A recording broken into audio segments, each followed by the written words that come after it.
जब हम 15 अगस्त 1947 का नाम सुनते हैं तो हमें लगता है कि आजादी एक ही दिन में मिल गई थी। लेकिन सच्चाई यह है कि इस एक दिन के पीछे लगभग 90 वर्षों का संघर्ष, बलिदान और पीड़ा छिपी है। इस संघर्ष की शुरुआत होती है सन 1857 से, जब भारत ने पहली बार संगठित रूप से अंग्रेजी सत्ता को खुली चुनौती दी। आज के इस वीडियो में हम जानेंगे 1857 से 1885 तक का भारतीय राष्ट्रीय आंदोलन, यानी वह द्वार जब आजादी की पहली चिंगारी जली और राष्ट्रीय चेतना ने जन्म लिया। 1857 से पहले भारत पर ईस्ट इंडिया कंपनी का शासन था। कंपनी का उद्देश्य केवल एक था, अधिक से अधिक मुनाफा कमाना, किसानों से अत्यधिक लगान, भारतीय राजाओं के राज्य हड़पना, देसी उद्योगों को नष्ट करना और भारतीयों को दोयम दर्जे का नागरिक बनाना। भारत बाहर से शांत दिखता था, लेकिन अंदर ही अंदर असंतोष की आग सुलग रही थी। अंग्रेजों ने एक नई राइफल लागू की, एनफील्ड राइफल। इसकी गोली में गाय और सुअर की चर्बी लगे होने की अफवाह फैली। हिंदुओं के लिए गाय पवित्र, मुसलमानों के लिए सुअर हराम। यह केवल कारतूस का मामला नहीं था, यह धर्म, आस्था और आत्मसम्मान का प्रश्न था। 29 मार्च 1857, बैरकपुर छावनी। एक भारतीय सिपाही ने अंग्रेज अफसर पर गोली चलाई। उस सिपाही का नाम था मंगल पांडे। यह गोली किसी एक अफसर के लिए नहीं थी, यह पूरी अंग्रेजी सत्ता के खिलाफ थी। 10 मई 1857 को मेरठ से विद्रोह की चिंगारी भड़की। देखते ही देखते यह आग फैल गई। दिल्ली, कानपुर, लखनऊ, झांसी, बिहार।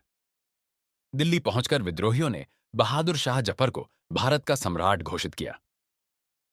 प्रमुख नेता और उनका क्षेत्रीय नेतृत्व, रानी लक्ष्मीबाई, झांसी कुंवर सिंह, बिहार बेगम हजरत महल, अवध नाना साहब, तात्या टोपे। यह विद्रोह केवल सैनिकों का नहीं था, इसमें किसान, कारीगर और आम जनता भी शामिल थी। इतना बड़ा आंदोलन होने के बावजूद 1857 का संग्राम असफल क्यों हुआ? इसका मुख्य कारण था केंद्रीय नेतृत्व का अभाव, आधुनिक हथियारों की कमी, भारतीय शासकों की एकता न होना, कुछ वर्गों का अंग्रेजों का साथ देना, अंग्रेजों की मजबूत सैन्य व्यवस्था। अतः परिणाम यह हुआ कि मुगल शासन का अंत, ईस्ट इंडिया कंपनी का शासन समाप्त। 1858 से ब्रिटिश क्राउन का शासन शुरू। 1857 भले ही हार था, लेकिन यह भारतीय इतिहास का सबसे बड़ा मोड़ साबित हुआ। अंग्रेज समझ गए कि केवल बल के सहारे भारत पर शासन संभव नहीं है।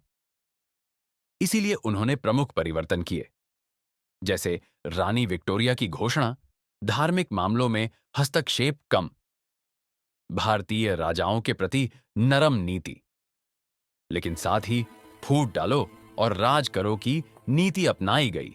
1857 के बाद भारत में धीरे धीरे राष्ट्रीय भावना का विकास हुआ। सामाजिक सुधार आंदोलनों जैसे आर्य समाज, ब्रह्म समाज, सती प्रथा आंदोलन ने राजनीतिक संघर्ष की नींव रखी। अब एक बड़ा सवाल उठने लगा, भारत की आवाज अंग्रेज सरकार तक कौन पहुंचाए? उत्तर था एक राष्ट्रीय संगठन। इसलिए 28 दिसंबर 1885 को बॉम्बे में ए.ओ. ह्यूम ने भारतीय राष्ट्रीय कांग्रेस का स्थापना किया। इसका मुख्य उद्देश्य भारतीयों को एक मंच देना, समस्याओं को सरकार तक पहुंचाना, राष्ट्रीय एकता को बढ़ावा देना। 1857 ने हमें सिखाया कि केवल विद्रोह काफी नहीं होता। 1885 ने हमें सिखाया कि संगठन ही शक्ति है। यहीं से शुरू होता है भारत का संगठित राष्ट्रीय आंदोलन। अगले भाग में हम देखेंगे स्वदेशी आंदोलन, गरम दल और स्वराज की लड़ाई।